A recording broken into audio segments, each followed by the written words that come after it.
It is the Anfield Wrap. I'm Neil Atkinson. After Liverpool have been beaten 3-3 at Villa Park, I am joined by Jake Nolan, Phil Blundell and Paul Senior. We are in association with Green King. Like every podcast, this episode is sponsored by Green King all the way through the year, where football has been more than a game. Green King should be a go-to destination for the end of this season. There's only one more game left for that, but there's the finals to come. You've got the Conference League, you've got the Europa League, there's the Champions League, and there is the FA Cup all to come, and the playoff final as well, otherwise known as the big one. Liverpool's last game will probably be televised, so you can watch it there if you need to. And there's 900 of them around the country. It's better to do it with other people, especially saying goodbye to Jurgen. So get everyone together for that and go from there. Do download the app and do check them out on all social platforms as well. We do bits and pieces for them. And the Euros is on the horizon. The Euros is talked about in every other city apart from this one, well more. It's so visible, it's so clear. It's even talked about on the Wirral Peninsula far more than it's talked about this side of the water. Maybe that'll change. It is 24 teams have qualified for it, so third places do go through, so it's not very good, but by the time we get to the knockouts it might have sorted itself out and then it'd be a proper tournament. Anyway, things that aren't proper: Aston Villa 3, Liverpool 3. Phil Blundell, I'm going to actually give you the floor for one thing. It was a ridiculous game. It was bloody stupid. If the referee had got them all in on 35 minutes and said, lads, if you're not going to take it seriously, why should the rest of us? I'd have understood that. But one of the key issues, and we very rarely do this on this show, it's a 3-3, it means nothing, is the referee was a joke. He was that bad. He's not the reason why Liverpool don't win the game. Liverpool are the reason why Liverpool don't win the game. But the referee genuinely looked like he'd won a competition to referee. It was 26 fouls. Now, I had a look, and it's the joint third highest in a Liverpool League game this year. I don't really remember anything that was particularly controversial in some of the stuff he was given, but also some of the stuff he managed to not give. Like the build-up to their disallowed goal, the decision to just look at Mohamed Salah being fouled, and he looked right at him. He had two arms around him, he was practically in a half Nelson.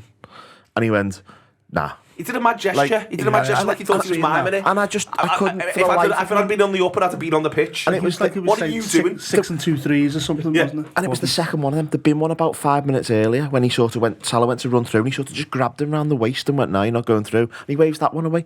And I don't get it. It was bizarre. There was loads of little things. He penalised Gakpo in the first half for basically just putting his arm on someone, and then doesn't give that on side. It just doesn't make any Gakpo sense. Look angry ever. That until he's taken to half a hug.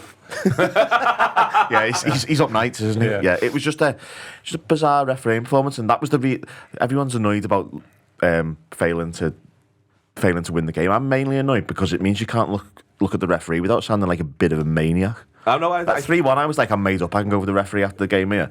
Because every time you go for a referee and you don't win a game, someone goes, actually, I think you'll find that's not the reason that we failed to win this match, which perfectly plausible as an argument, but I'm not really bothered. I'm allowed to think two different things about two completely different things, and that was the case yesterday. I just genuinely couldn't believe it. I mean, I know the manager was basically on a yellow card.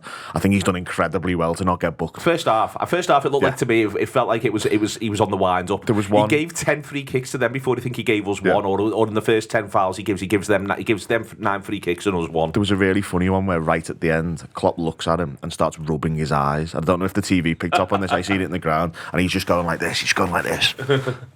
And it's absolutely fun. I realise if you're listening to the audio, that won't make sense, but there are people watching on YouTube people understand rubbing eyes. Get it. Yeah, the ruffle. Yeah, they had the ruffle. And it was just very funny. Maybe we'll get a manager who isn't hated by referees from the off, and that's probably worth 10 points a season, to be honest. It's a bit last season occurred, isn't it? In the last few games of Klopp, you know what I mean? He's very much leaning into his sort of stereotypical version of himself and just trying to piss as much people off as possible and playing very much the Larry David part, I think.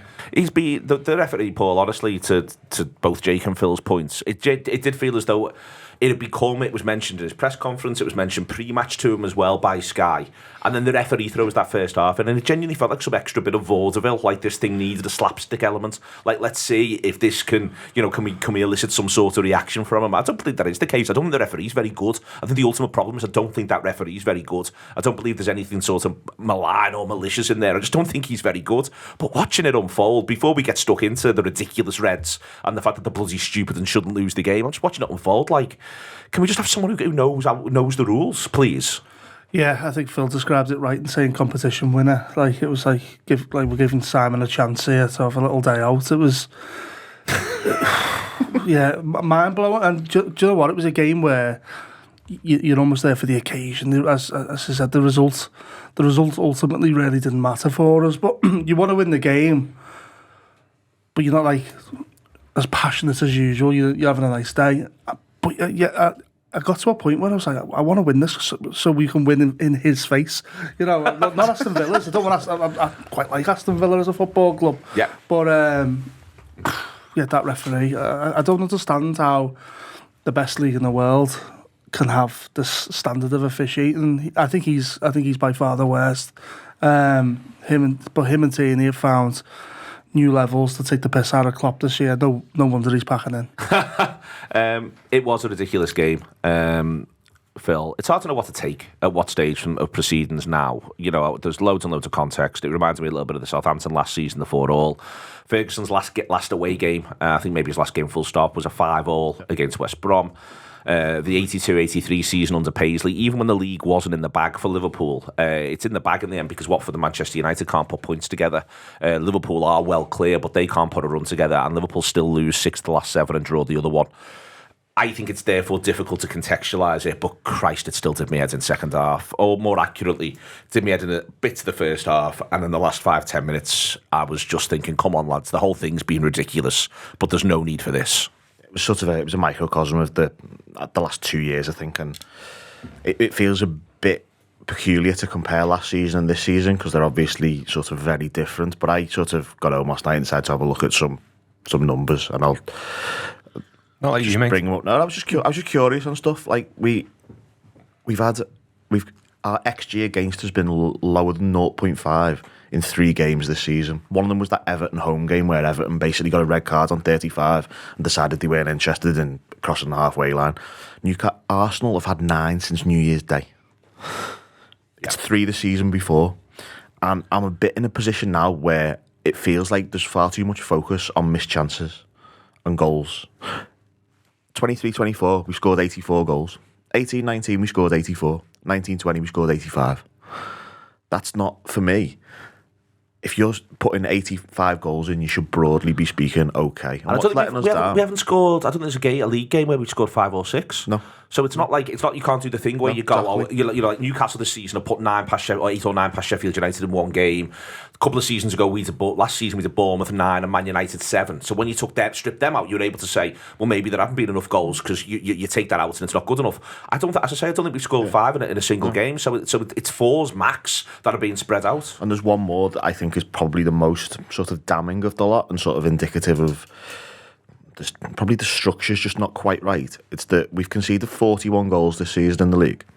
In 2021, when we had no centre-backs of a senior variety from the 29th of December, we conceded 42.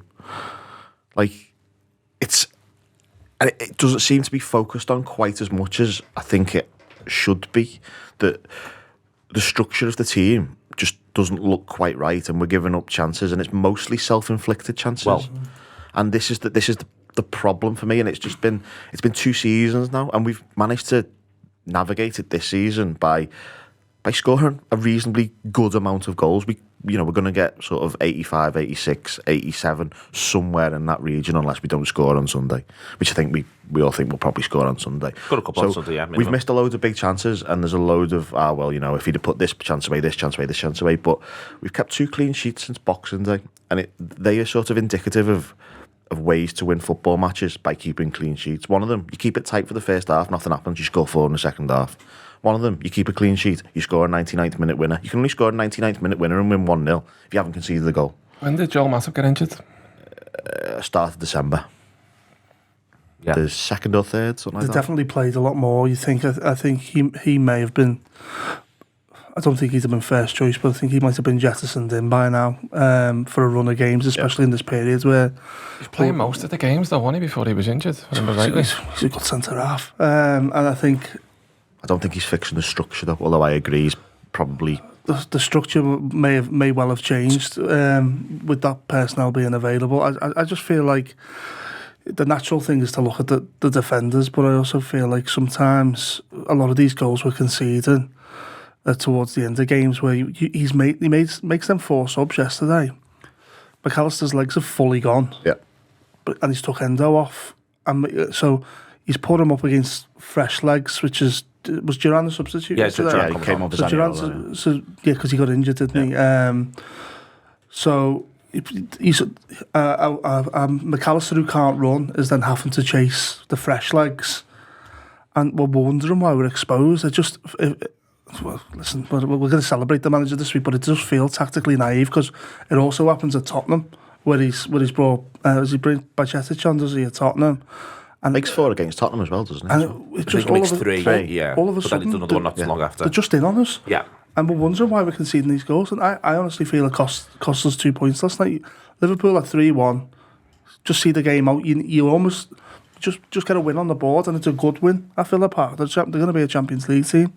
So I don't understand where the urgency to make 4 subs after 8 days rest came from. For me, it's Paul. It's an intelligence point. It's a game intelligence point. But I do agree that is not maybe even just limited to what's on the pitch at this stage. Just, and because I think that the 4 subs point criticism is a really valid one. I think the selection around that's also valid. I think also what you're leaving on the pitch there. We were in charge. That said, they themselves have spent a season, whether it's in the first minute or the 90th minute, loving giving the opposition encouragement and playing themselves into trouble. And it's precisely what you see for the goal, the goal that makes there. Villa have shot, by the way. Villa have finished. Villa have done. They're cooked. Duran's got a pair of legs on him, but almost no other Villa player has by the time at 3-1. Then, obviously, when it goes 3-2, they've got tons of adrenaline because it's back live. But for me, what's frustrating is at 3-1, it's done, it's finished. And Liverpool give them all the encouragement they could possibly need, not just for the goal, but in the entire 90 seconds that leads up to the goal. There's another couple of errors in that period of time there, also involving McAllister. And Liverpool just exposed themselves again. You can also argue that we did the same at 1-0 because they were not in the game, not at all. And when they scored, I was almost shell-shocked by it because it was so one-sided. And to do the same trick twice is quite a feat, actually, of the current bullshit that Liverpool are presenting to us. Because I've got a caveat in that it's not that big a game, but it is also a game of football that people have travelled to and that you want to win. It's not really acceptable to keep throwing these goals away. If it was a game of football in isolation, I think you'd be all right to just go, this happened. But it's the same. It's been the same thing for nearly 2 years now. I think I'd also be almost all right with it in a way if the second and third goals that they scored are flipped. Like if they get back to 3-2 and it's just purely fortuitous, which it is, just fortuitous, an aimless ball forward that ricochets off a lad and it goes into the back of the net, then I'd be a bit like, and then the blood's up and then they force the issue and make it go 3-3. I'd go, okay. The fact is that Liverpool go on, boys, feel free to have a turn, which is what dry, and that is something that I think has been present all the way through the campaign. It's been present for me earlier in games, but it's been present all the way through the campaign. And they couldn't get a bridgehead, Jake. That was the other thing. It wasn't, again. Or if the mistake comes because Villa have put 5 minutes of pressure on us and balls have been coming into the box and there's a mistake after 5 minutes of pressure, I'd go, well, there's been they're at home, it's their last home game, they've ramped it up and you're going to cop for it. That doesn't happen either. That Liverpool again just almost go, no, go on, gents, you feel free. No, yeah, you're spot on, and as the lads have alluded to, it's not within isolation. I think maybe I've got a slightly different take on it in the sense of I think this Liverpool 2.0 that we've been talking about for 18 months or however long it's been, 12 months, I actually think they deserve a little bit of praise in the sense I think they've been world class at papering over cracks. I think they've been stunning at, and actually we've given the illusion of we're back and we're going to give a world class go at this. And we have done to large degrees over large portions. We've pushed them as far as we can, but this team isn't a patch.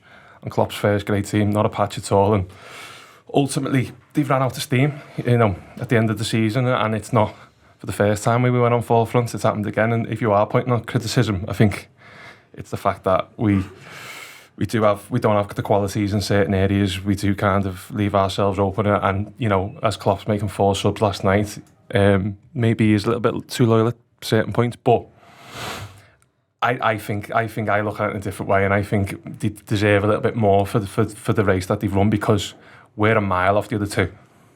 Make no mistake, we're a mile off the other two, and the real work starts now. I think there's a bit of a blueprint, and it's maybe not quite with the same budgets, but I think if you look at where Real Madrid have been under Ancelotti, where they've been bringing in the sort of 2.0, whether it's sort of starts with maybe Chouameni and then they bring Camavinga in and they bring a lot of they're bringing more young guys in. So obviously Mbappe is one of them.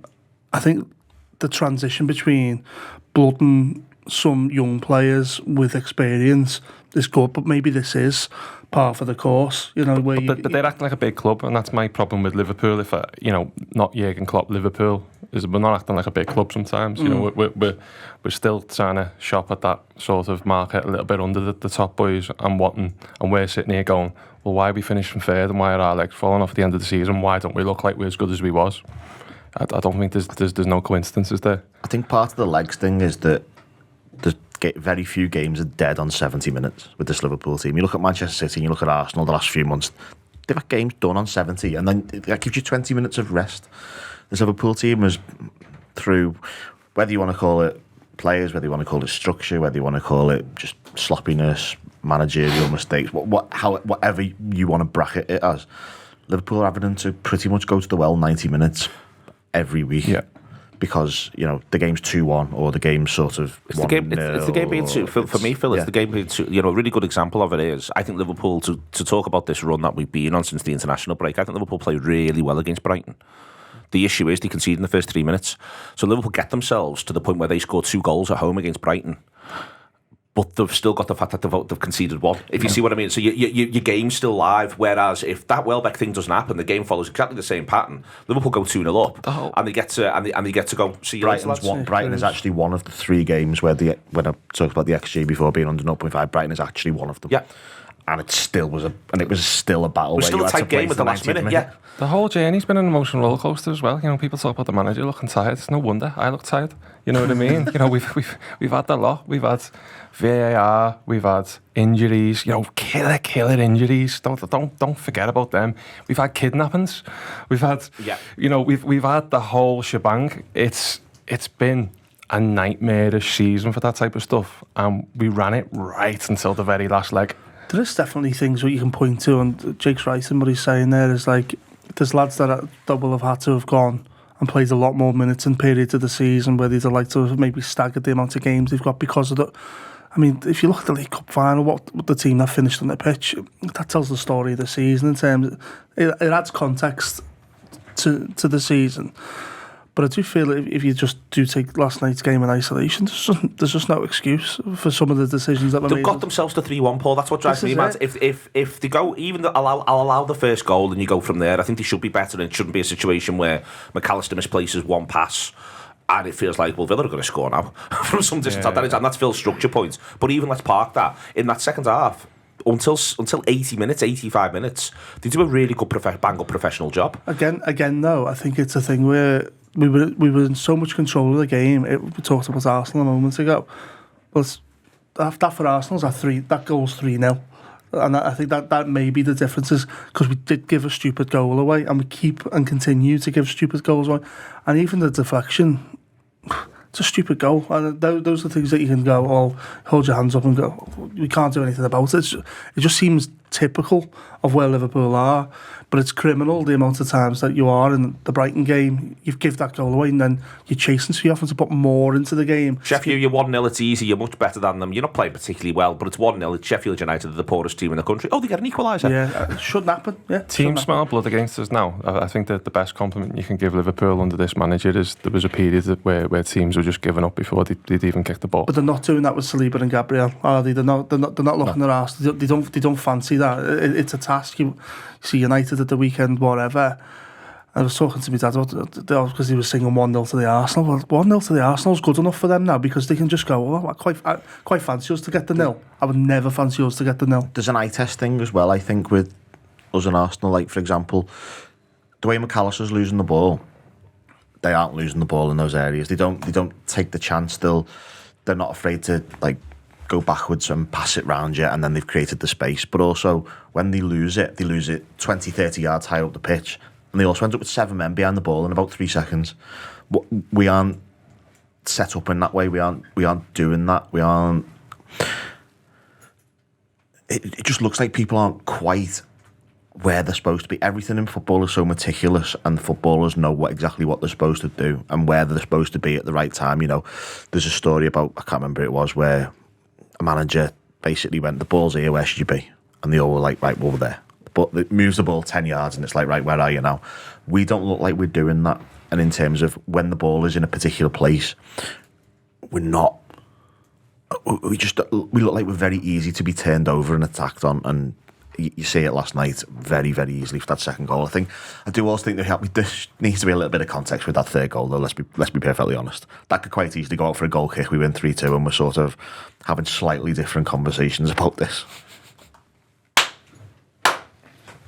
I think that's fair, Phil. I think it is fair. The idea of we lose 3-2 and we win 3-2 and it does feel all a little bit different. But it's back to you just said before about the eye test, and I think the proof of the pudding will be in what happens next, and it's not to put an unbelievable amount of pressure on the new manager.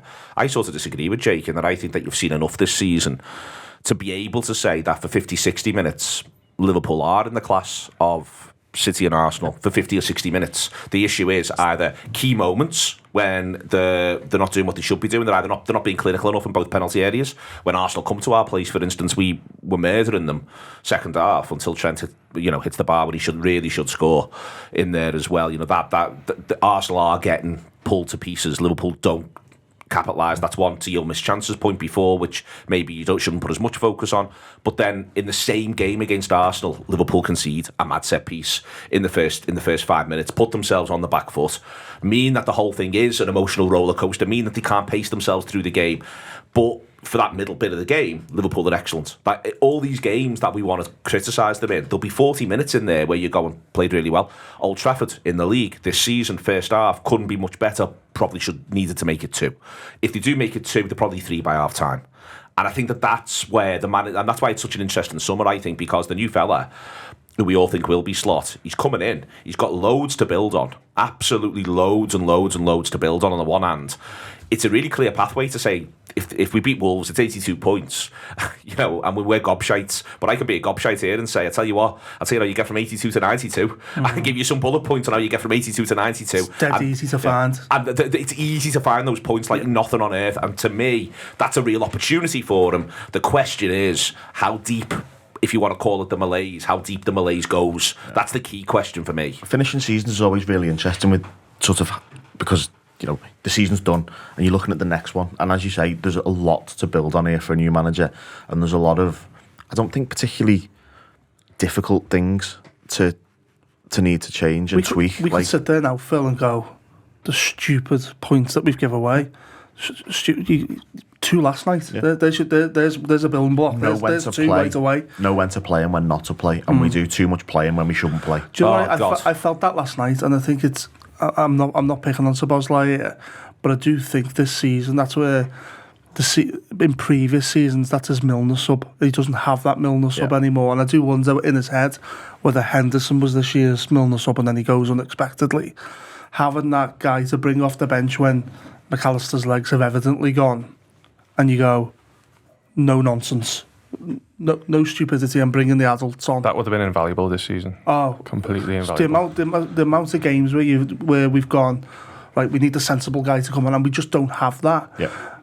I almost wonder whether a mature footballer being brought in the summer, which is completely against what we normally do, a good 28-year-old. Or Endo as a bench option rather than a starter. Yeah, as a bench option. That's why you missed Thiago as well, isn't it? Yeah. Thiago could have been that fella. I don't think he was being counted on, though, but I think Henderson going, Milner going the end of last season, I think there was naturally in the manager's mind, I think he's probably had that conversation with him, and that's where Henderson's not fancied it. Yeah.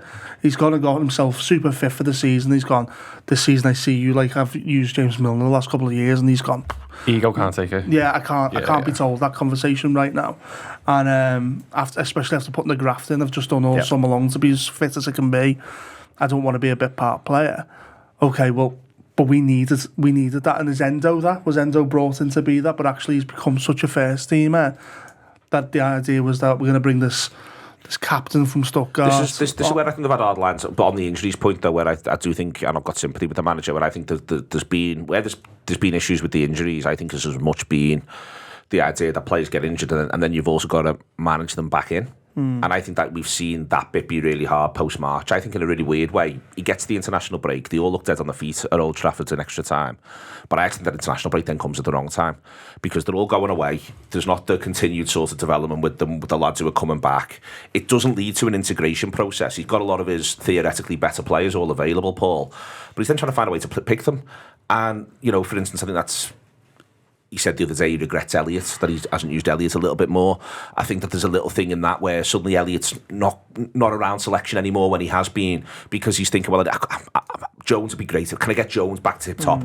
Can I get Szoboszlai back tip-top? Can I get Salah back tip-top? And he starts trying to sort of force these issues a little bit. And this is back to, it would be great just to have had a couple more reliable bodies through this period, through this run. That 3-1 doesn't go either. I think that's a squad problem where we're too heavy in one area. Because McAllister plays when fit, and obviously you then need the two. But I almost feel like he has a bit of guilt in not playing football. So there was a period where I felt Elliott should have been playing and wasn't. I think he'd almost earned his stripes. It's recently, and then he gets back in the team, and I think he deserves to be where he is. But then you're looking, I've got Szoboszlai there, I've got Jones there doing nothing. There might even be a conversation where you go, we need someone a bit more defensive. Is that where you raise some money? I don't know. This is part of my point about being world class at papering over cracks, though. I think, Liverpool at times this season, even though I've just criticised them, like you said, for periods when we've had our first 11-12 on the pitch, it has been poetry in motion and it has clicked for large parts. But the problem what happened after that, and really we should have had the blip that we had, sort of 75-80% into the season when we had those injuries around Christmas, and we went on and we won the League Cup, and it was the fact that we just, if anything, we looked stronger for a period of time. We just marched on, and I think that would have only happened under this manager.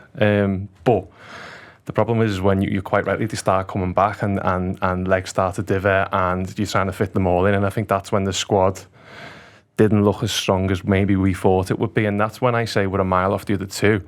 That's where I think Arsenal have been really, really impressive by going, we've got a weak midfield, have we? Tell you what, we're just going by the strongest fucking lad that we can get then, Declan Rice, and go and get him. We struggle linking it up, okay, we'll go and get Kai Havertz. Struggling scoring goals, okay, we'll go and get Jesus. And I think that's the summer that Liverpool needs to have. But I think there's clarity. That's why I think it's really useful. I don't think it's very complicated. And but on the flip side of it, we've criticised them structurally, we've criticised them on and off. The patterns of play going forward, first half especially, Phil, they absolutely bamboozle Villa. Yep. Villa haven't got a clue. If you want to know what they've been working on there, Villa do not know where any Liverpool player is about to pop up first half. I thought Gakpo was different class. And this is back to the fact that, Villa, let's be clear, they're going to come fourth. We played them twice this season. We beat them 3-0 at Anfield. We scored 3 at their place. We're much the better side. This is the gap. We've just put 4 past Tottenham. Tottenham are going to come 5th. In all likelihood, we've scored 4 against Chelsea. Chelsea are probably going to come 6th. Manchester United are a fucking joke, and it's disgraceful. We've only took 4 points off them. So 2 points off them, we dropped 4 points against them. It's genuinely questions should be asked at the highest level of the land about that. Parliamentary inquiry. But absolutely, get everyone in Chilcott involved. There is, for me, Phil, though, first off, you get to see what it is they're good at, the movement, the bits and pieces. I think that they absolutely, Salah, Gakpo, Diaz and Elliott as well, I think they leave Villa going, we don't know who's popping up where here. They ruin Emery's man-to-man system. They leave them clueless. Yeah, it was nice to overcome a man-to-man system like that, because we've seen that in the last month that we haven't got to grips with it, and struggled, haven't we? Struggled with it. Yeah. And we really did work out yesterday. I thought some of the football in the way that there was quick one-touch passing and it took 3 people out of the game just very quickly. There was one, I think, and it was talking about when to play and when not to play, and some of the stuff it starts the goalkeeper, some of this when to play and not to play. There's sometimes he just needs to empty it, and there was one really good one where he passed it out, someone passed it back in, it came back into him, he fed it into McAllister and he turned and went, and we basically taken 5 of their players out the game because they were aggressive and we got through them. And if you do that, we were basically 5 on 5, 70 yards from goal. Yeah. And if you make the most of that, it's exactly how, when you talk about playing out from the back, that's what you're trying to do. You're basically trying to get them chasing back at you. The 5 people looking at you going, hang on, we're in trouble here. All you can do, if you've got quick wingers, all you need to do is hang the ball over the top, like the one where Luis Diaz doesn't quite get the ball right for Salah. We were 2 on 2 in our own half, basically. Killed me, that one. It was game over, wasn't it? Yeah. that was the chance that you kill the game if you score that, don't you? And it was just not quite. The ball just wasn't quite in the right area, but it showed what Liverpool were able to do in terms of manipulating the opposition, and that's why when we talk about, we've probably been a little bit excessive on the bad stuff, I think, in the last sort of 15 minutes here. It's because you see the good stuff as well, and you know that the good stuff is there. Yeah. And it's frustrating more than anything in that we are so close to being a very, very, very good football team. So close. You don't need a great deal. You just need a little bit more control, a little bit more filling of gaps, and then all of a sudden... A bit more game intelligence. A bit more game intelligence. A bit more nothing happens here for 5. And a big checkbook. Well, yeah, I do agree with you, Jake, to be honest with you. The thing I was thinking about last night, is there a player from the Klopp era that's not with us now who you wanted to be playing there last night? And I've been talking a lot about Mane recently, but it's Fabinho, isn't it? It's Fabinho.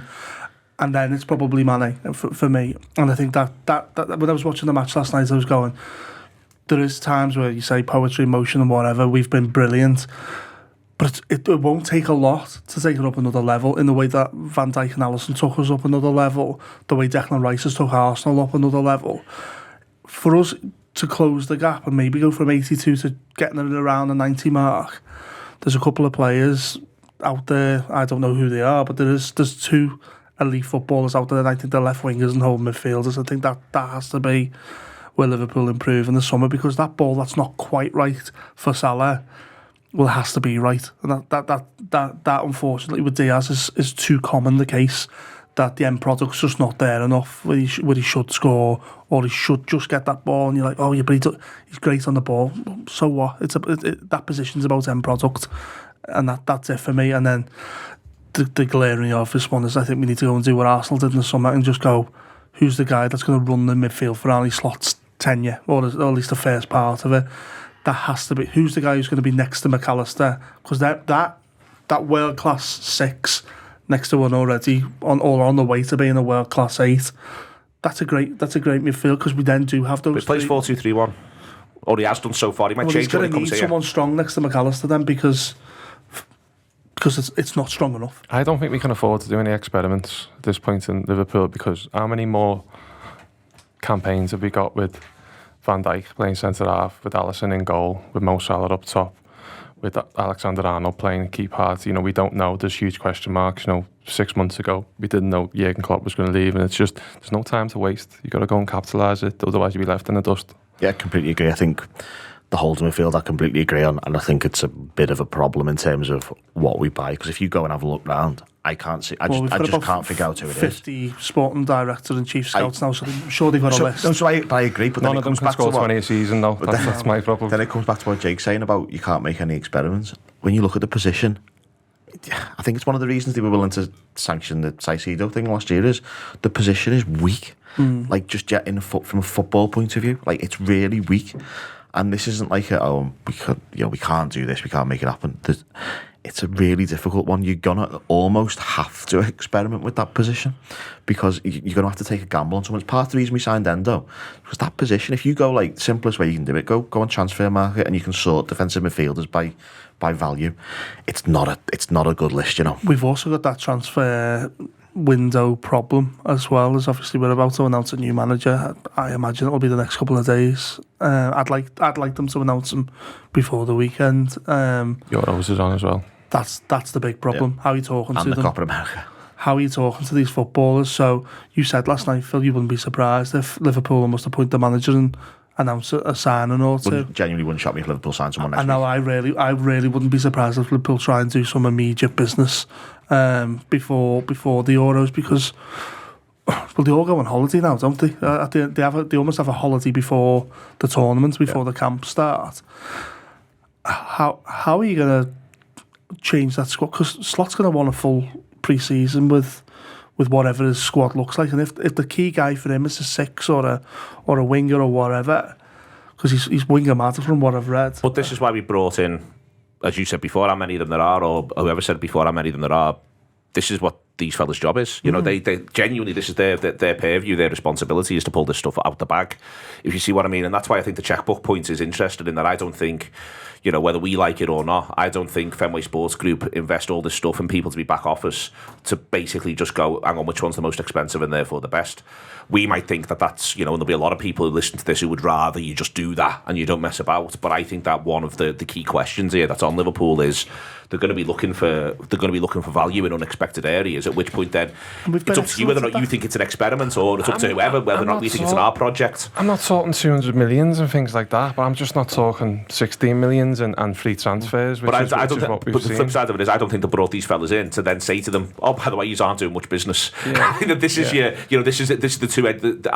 But my thing is, I don't think they're necessarily going to almost to do what Phil's just sort of described, put it on Transfermarkt, go, this fella's the most expensive, let's see if we can pull a deal together for that either. You know, I think we're going to have to accept there's a bit of a halfway house. I think we could all sit here and come up with profiles of players we'd love to see Liverpool go and get, but you've not put this in place. You're not doing this. You're not going down this road if you're just then going to go, well, the three fellas who do that podcast could have done that. But the same fella who was leading the team, bought Van Dijk though, didn't he? And that's my point. It's like, and we, you know, for as far as I can see as a Liverpool fan, he's very close. And that's what I think as well. Yeah, it is. You know, we'd only signed those two players that we always talk about changing our future because we got the money through the door for Coutinho. My thing is we need to go and spend that money without getting the money through the door. My wider thought on it is, I said this to Phil last night, is that Richard Cook, what's his name? Richard Hughes. Did you get him and Steve Cook confused? Yeah, I don't know how I've done that. Richard Hughes deal has been done since the end of last year. Was it November, December? Bournemouth said he knew he was leaving in November. So the spreadsheet's ready, you would imagine, in terms of targets. And you can see in the setup, the head coach thing and whatever, yes, we're going to have lists of positions, but we're in charge of transfers, and that's what seems to have been the obvious thing, is we're going to buy the players now. We've got a new transfer committee as such. Yeah. We're back to the old days. And I think slots will obviously be a massive part of the conversation, but there might be the Brandt Salah thing going on again where we think this is the one you should be going for, whether you like him or not. And while it's not the Liverpool manager yet, it's not hard to get on these people on a phone and have a conversation. They have a half an hour conversation. Of course they are. Like, this idea that, you know, it makes me laugh when people complain about being tapped up and stuff like this, as if like your player's being tapped up as if you're not tapped. Like the Van Dijk stuff when Southampton were talking about it, and it's like, are you telling me that every single player you sign is because you ring the club and go, excuse me, sir, can we have permission to speak to this man? It's absolute fucking bollocks, isn't it? Can we just have a minute to laugh at Diego Carlos's miss first half? It's one of the. I haven't seen it back, you know. It's a staggering one. It is he just doesn't extend his leg to kick the ball. Phil's desperate to tell you what the XG was. 0.99. Really? Yeah. I mean, it's quite something. Yeah. Defenders Union, I felt a bit sorry for him. I felt sorry. As a terrible footballer, I also felt sorry for him, to be honest with you. In all bases, I feel sorry for him, but good God, it was astonishing. Yeah. Did the other player, was he the back one of the two of them? Or was he the front one? No, it's the front one. Yeah. And the other player's got no. Right, okay. Doesn't think it's ever going to be his business. It just goes and it's almost like an example, like, you know, when you see like on XG when some people go, well, I can't understand why that's only 0.7. Well, because that's possible. Because you can miss that one from there. You don't need to be the one. Yeah, it was quite something. It was absolutely quite something indeed. I had to give Phil his XG moment there. Good to have you. You're very kind, Paul. What a man. Second half. It's an excellent finish from Quansah, Jake. It's worth saying. I think he has a bit more of a mixed bag of a game than people were saying after the match. I think first half he gives it away on a couple of occasions, but second half, I think from that header after the goal until basically everyone goes mad on 84. I think he firstly plays well, but secondly, it's just a really good header from a set piece.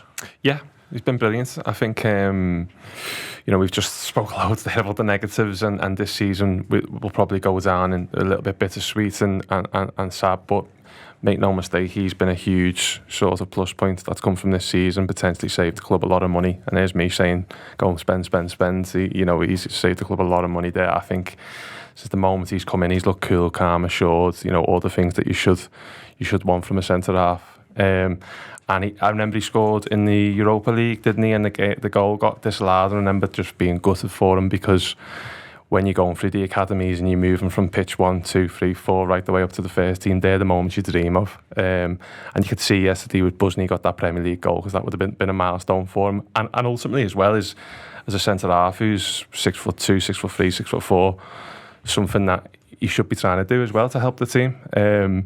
And yeah, you know, playing away from home on a Monday night at Villa against Ollie Watkins, he'll be a better player for that experience. Other positive to take. I thought Gakpo was great. Yeah, he's I know it's a good goal as well. I made with the goal. He's not a massive fan.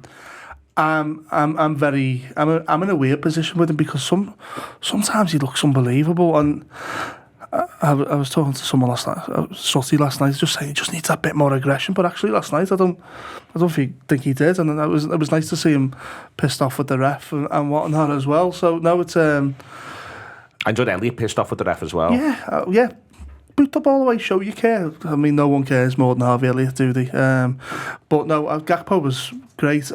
Sometimes I think, is it just easy for you to come inside and cause a bit of damage and lay a pass off? But actually, I thought he was quite productive with it last night as well. Yeah, listen, there's something in him. He just needs to show it a bit more. That's my thing. I think he's very talented. When I say anything about him is that I don't think he's a centre forward. That's my only. He scores a lot of centre forwards goals, Phil. He does. It's weird that he seems to score like there's so many like 2-3 yard tap-ins, but then it doesn't feel like there's anything 10 yards out. Like it's quite peculiar. It's quite peculiar. Like he does. Like he has 2 shots last night, which is not. I want to see a centre forward having more than 2 shots. That's my only thing. This is really. But I thought he had a good game. I think he's a very good footballer. It's not like I don't dislike him. I don't hate seeing him on the team sheet, etc. I'm just not convinced he's a footballer you write a pros and cons list for. Weirdly, it's like that's I really like these things he does, but I detest these things he does, and it's whether the trade-off's worth it. Sometimes I think that's a coaching thing.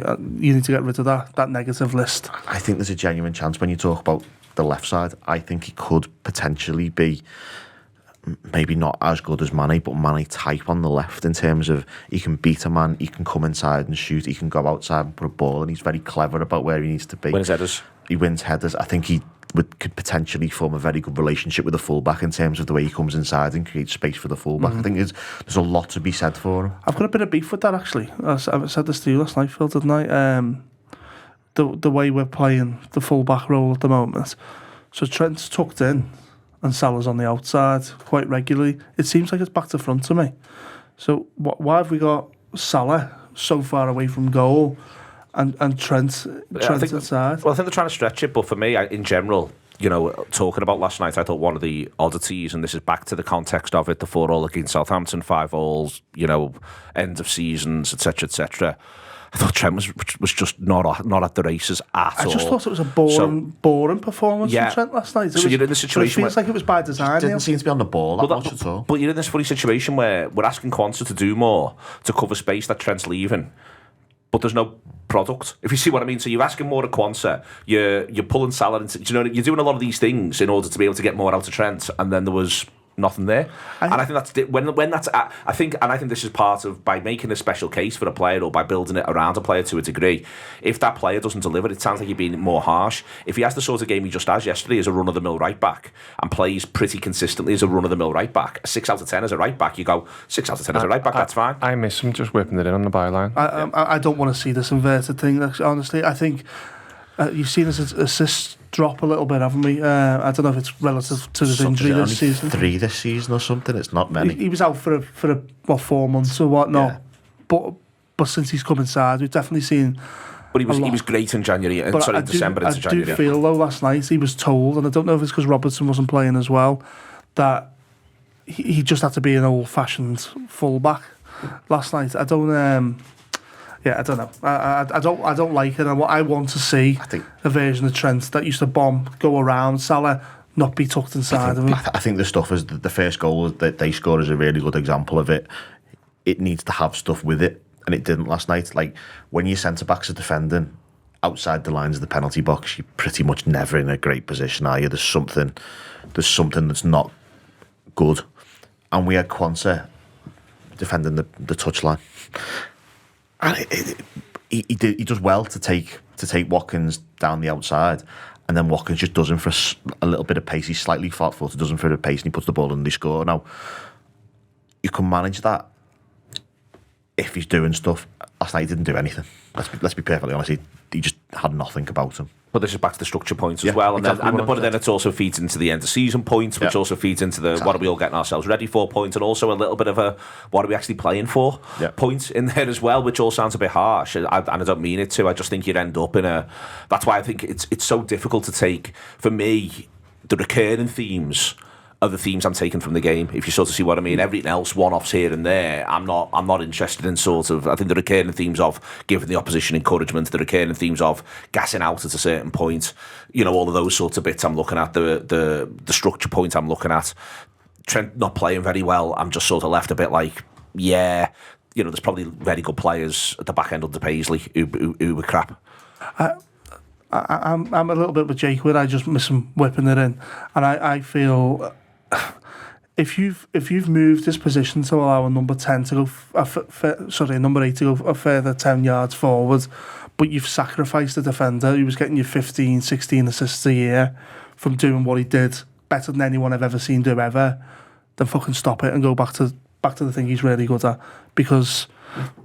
What I don't really see the benefit, because I think the reason why they were doing it because teams were stopping us play that way. They were getting marked out the game. We had a very sort of well-oiled formula, and it stopped working. We all spoke about us not breaking teams down towards the back end of the season where we nearly won the quadruple and all those things. But they give him this free roll, and when Neil's quite right, when it looks good, it looks good. But if he's not doing it in the same way as a number 10's not doing it when they've got a free roll, then ultimately, you're there to be criticised, and I think there's an element Can't you change that in game though? But potentially, yeah, but they've got to be super, super switched on, and you would hope that, that's something that they look at in the future. But my thing is, don't take out of consideration as well, the lad's probably just broken-hearted as well, from what we've just seen over the last 3-4 weeks, because God knows we all are, and he's a Liverpool fan just as much as we are. I know, I think there's a big element in that, and I think, again, this is back to why you can't. This is why I think it's difficult to sort of look at individual things. For me, the biggest issue is the encouragement, is the daft goals, is the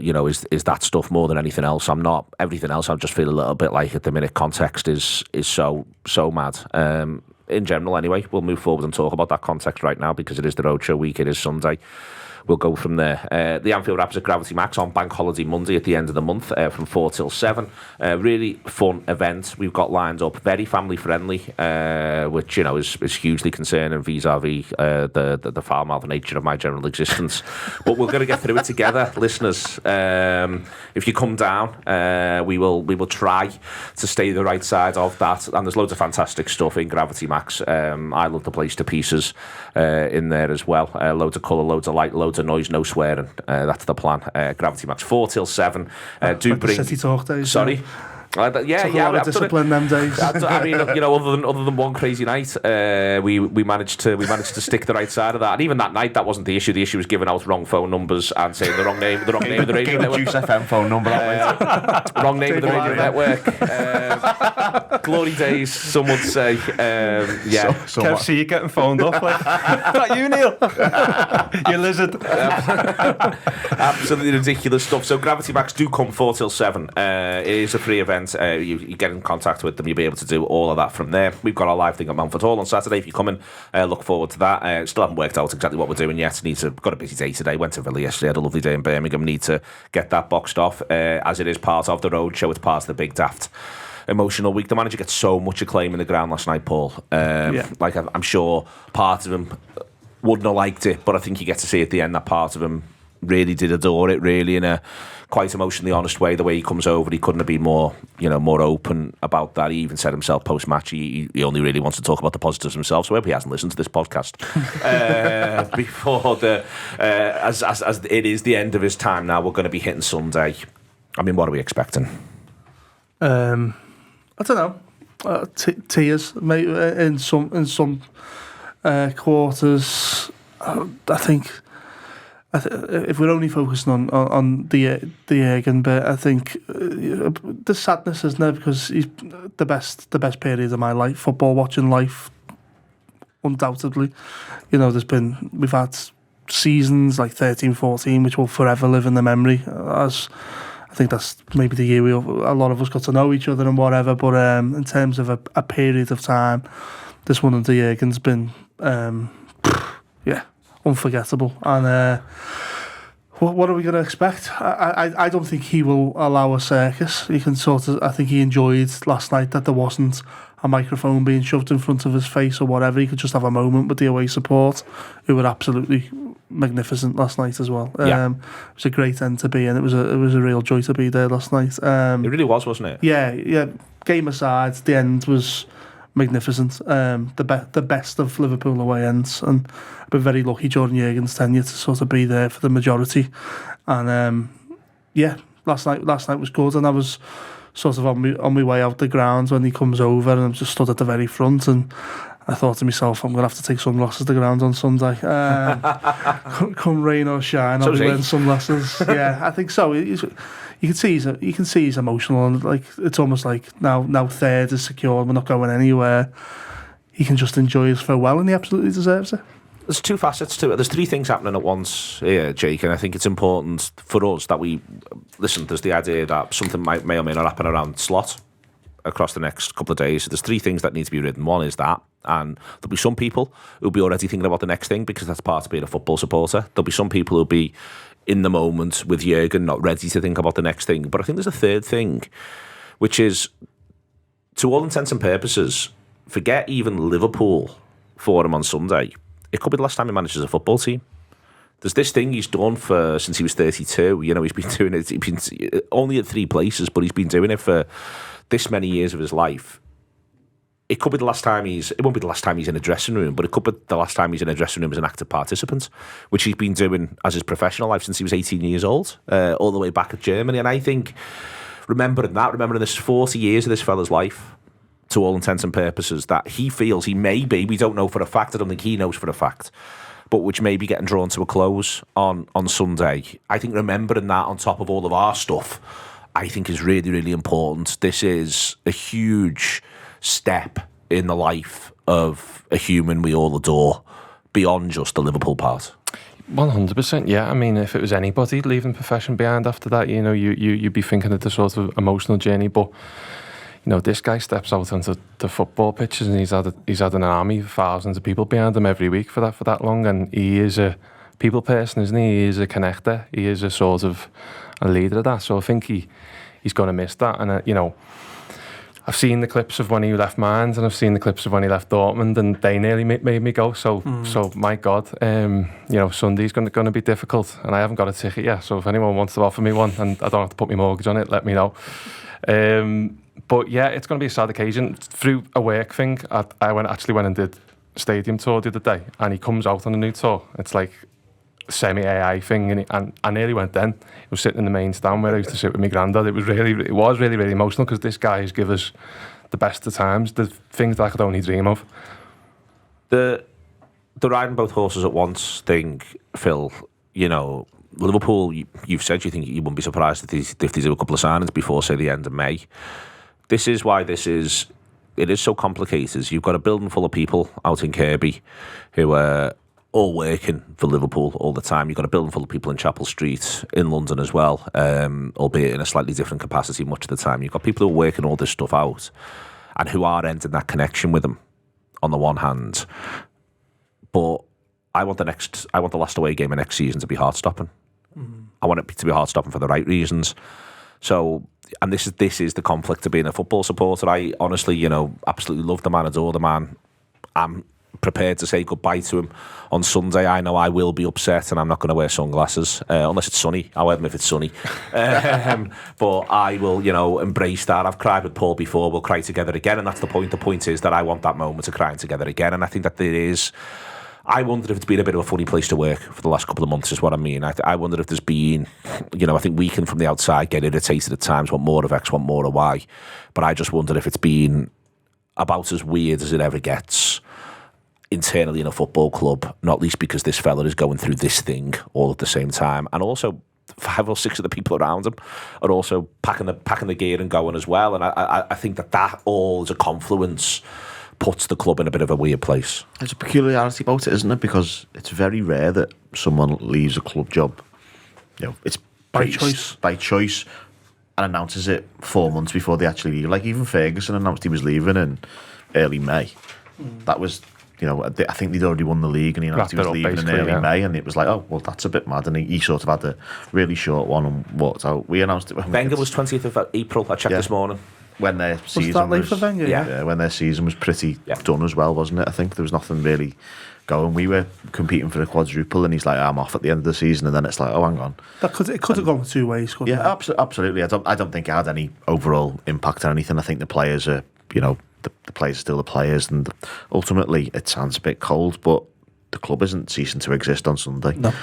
And this is the thing with it. This is his message. This is what he's been about since, just short of 9 years. It's been absolutely incredible, and one of the things I think we can be most thankful for is that the club has been raised to a level that it just simply wasn't at when he came in. Like it was. No, we're back amongst the elite, Yeah, exactly. and we were not. We absolutely were not. We haven't been. Benitez nearly did it, but was sort of hamstrung by terrible owners surrounding him. We have to maintain that, though. 100%. Because make no mistake about it, is what we were talking about signings earlier on. One of the biggest reasons why all those players have come and played for us is because that fella's been in the dugout and in the changing rooms.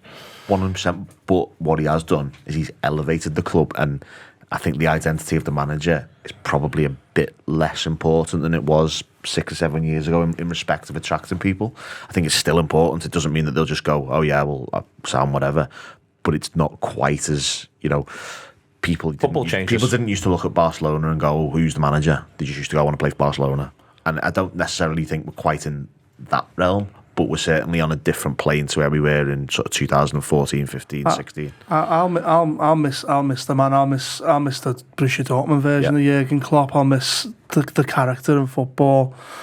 What I do hope and pray for is when we're talking about the next manager, the important thing was to get the next generational talent, and obviously Xabi Alonso looks like he's going to be in that. I mean, I'm excited for Slot. As much as I'm really sad to see Jurgen go, I'm looking forward to seeing Liverpool playing a new system with a new style. We've had the heavy metal listening football. To a new fellow speaker press conferences. Yeah, listen, I'm looking forward to a new ride, and I hope you go into this with the absolute desire to see it work for the new manager. And he's being left a very different football club to the one that Jurgen Klopp inherited and then built. So it's much easier for Arne Slot. But if he is the next generational talent of football manager, then he's inheriting something great, and then he can build upon it and possibly make it better. I think there's almost like a resignation in some quarters where Liverpool are going to get worse, but things could and probably should get better from this point. But it does take, as Jake's alluded to, investment from the owners, continued support from the fans. And I think I talk a lot about seeing the green shoots. Well, Liverpool 2.0, there's a lot of positivity to be had around what we can see with the young players coming through, the existing world-class talents that Jurgen's enjoyed throughout his tenure. But go and add more quality to it, keep developing, keep bringing kids through the academy, and we should stay at the very, very top of world football. Managers just don't get to inherit what this new manager's going to inherit. No, they only ever inherit problems. They do. And the problems we've got here are small. But let's also, be perfectly honest. The thing is, you get a handover. Normally, you go to any job and the fella before you've been sacked, you've got to pick the pieces up the floor and try and put them back together again. You don't get a pre-season. You also get the phone call. He's welcome back. Joe, yeah, what do you think about this? Yeah. Or this kid we've got. It's not like the door's closed in your face because the fella's been booted out. The fella probably, he's said it, I'm going to be in the stands next season, I'm going to come and watch. You're not cutting the relationship off, are you? No. You go away and never Who's to say he won't be on the board in 2 years, Jurgen Klopp, if he doesn't fancy another job? Yeah, it's different to the Shankly thing, where he was just a general pain in the arse. You can see Jurgen's not going to be that. They thought about putting that on the statue. I think there's enough been written to say that he was. And mainly the thing with Klopp is I don't think he's got any interest in being a pain in the ass. I think he's a bit like, I've done this, it's fine. I enjoyed it. He's leaving through the front door. Bob Paisley also left through the front door and left something pretty good for Joe Fagan as well. That's how far back you've got to go since someone got to properly leave through the front door. He's leaving through the front door on Sunday. We're going to do this again next week. We'll be building up to Sunday all the way across the week on the Anfield Wrap. Next week will be the emotional one. But the point about yesterday against Aston Villa was this: there's more than enough to get your teeth stuck into in every single sense, which means there's more than enough to be excited about going into next season. Liverpool are well better than Villa, they're well better than Tottenham. The question is not about what's behind them, the question is about what's in front of them.